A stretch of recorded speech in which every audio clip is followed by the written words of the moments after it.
मुझे नाल समीन है असां जमारानी आयो असां मसलो यो आता असांजी जो कद ज़ारा अज़ीम केस ने ते आया हुआ असांजे कोर्ट असां 10 लाख जो बॉन्ड भरायो हुयो असांखे ज़ारा जी न्यू कस्टडी में ठीक है असां वटि कस्टडी में हुई उन खां पोइ हाणे एसएचओ वोमेन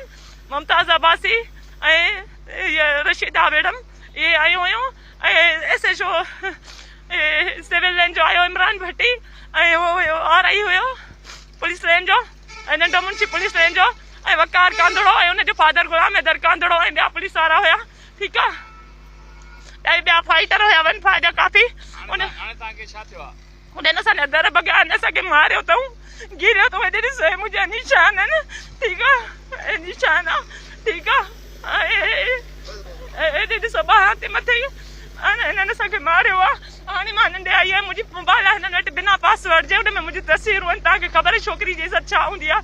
अने हिननि वटि तस्वीरूं आहिनि मुंहिंजूं हुन मोबाइल में मुंहिंजी पर्सनल पंहिंजी मोबाइल आहे प्रॉपर्टी हिननि जी गवर्नमेंट जी न आहे मोबाइल वठणु आई आहे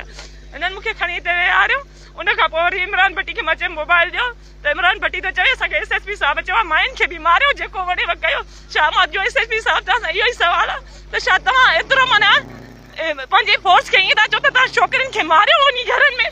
छा तव्हां इहो सेखारियो आहे एसएसपी फैसल चौधरी साहिबु मां ॼाणे थी तव्हां काइंड पर्सन आहियो ऐं तव्हांजे नाले ते माण्हुनि खे गुमराह था कनि उन्हनि खे मारनि था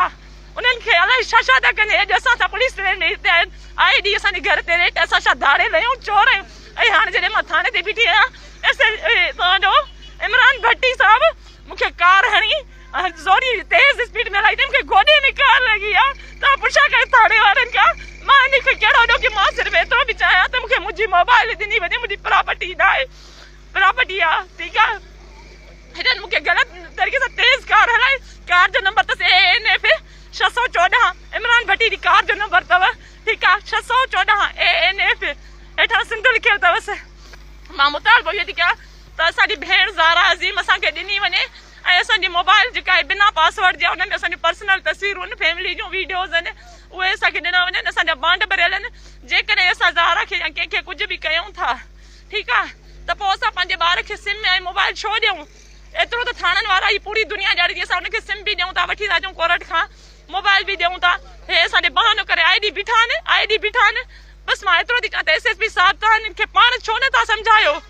उहो तव्हांजे नाले ते ग़लति कम था कनि इन मूंखे कार छो ईअं हुनजो मूंखे इंसाफ़ खपे कार जो नंबर अथव 614